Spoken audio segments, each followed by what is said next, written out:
بسم اللہ الرحمن الرحیم۔ السلام علیکم محترم ناظرین، حضرت خراکیل علیہ السلام ایک نبی تھے جن کا تعلق بنی اسرائیل سے تھا۔ انہیں بعض روایات میں حضرت حزقیل کے نام سے بھی جانا جاتا ہے۔ حضرت خراکیل کا مقصد لوگوں کو اللہ کی طرف دعوت دینا اور ان کی اصلاح کرنا تھا۔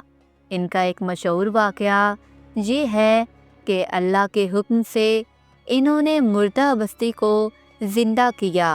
حضرت خراکیل علیہ السلام کی زندگی اللہ کی رضا اور لوگوں کی فلاح کے لیے وقف تھی۔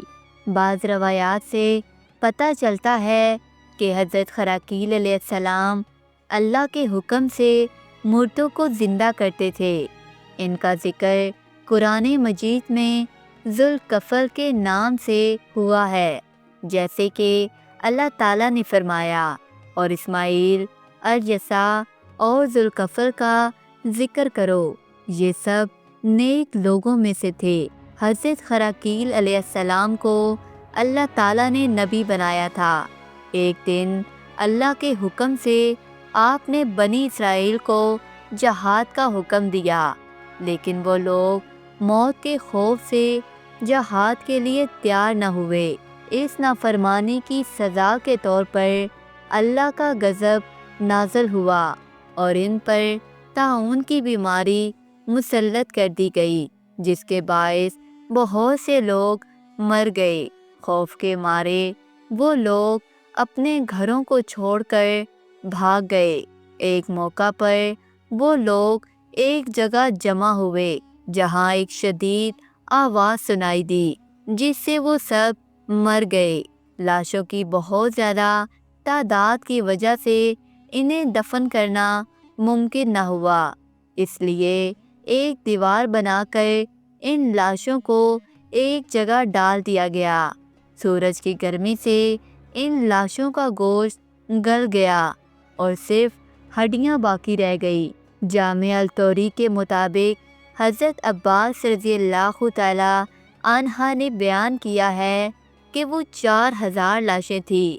حسن بصری کے مطابق ان کی تعداد 8000 تھی، جبکہ وہب بن منبع نے کہا کہ وہ 80,000 تھے۔ حضرت خراکیل علیہ السلام 7 دن کے اعتکاف کے بعد شہر سے باہر آئے تو ہڈیوں کا ڈھیر دیکھ کر اللہ کے حضور دعا کی، اے اللہ، تو نے میری قوم کو مار دیا، اب انہیں زندہ کر دے۔ اللہ تعالیٰ نے فرمایا، یہ لوگ موت کے خوف سے بھاگ گئے تھے اور میری قدرت کو نہ سمجھا، اس لیے انہیں مار دیا، لیکن تمہاری دعا پر انہیں زندہ کرتا ہوں۔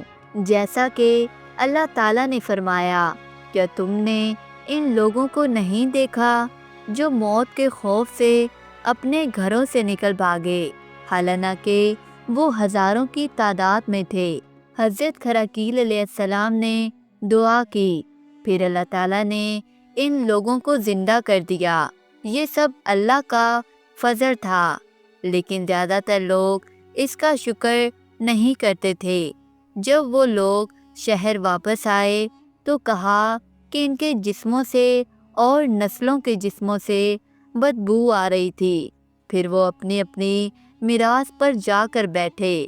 کچھ لوگ حضرت خراکیل علیہ السلام کی مخالفت کرنے لگے اور رفتہ رفتہ انہوں نے دین موسیٰ علیہ السلام کو چھوڑ کر بتوں کی پوجا شروع کر دی۔ حضرت خراکیل علیہ السلام یہاں سے ہجرت کر کے دیار شام اور زمین بابل میں جا بسے اور وہاں وجلہ اور کوفہ کے درمیان دفن ہوئے۔ حضرت خراکیل علیہ السلام کی وفات کے بارے میں تاریخی کتب میں کوئی واضح اور مستند تاریخ یا وقت کا ذکر نہیں ملتا۔ آپ کی وفات ایک طویل عمر گزرنے کے بعد ہوئی اور روایات کے مطابق اور آپ نے اپنی قوم کو اللہ کے دین کی طرف بلانے میں بھرپور کردار ادا کیا۔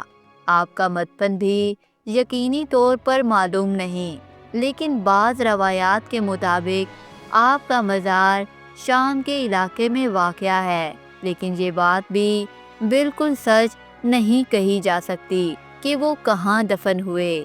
اللہ ہی اس کے بارے میں بہتر جانتا ہے۔ امید کرتی ہوں آپ کو آج کی ویڈیو اچھی لگی ہوگی۔ ویڈیو اچھی لگی ہو تو لائک کر دیں، اور آپ سے چھوٹی سی گزارش ہے کہ چینل کو سبسکرائب کر دیں۔ اسی کے ساتھ اجازت چاہوں گی۔ اللہ حافظ۔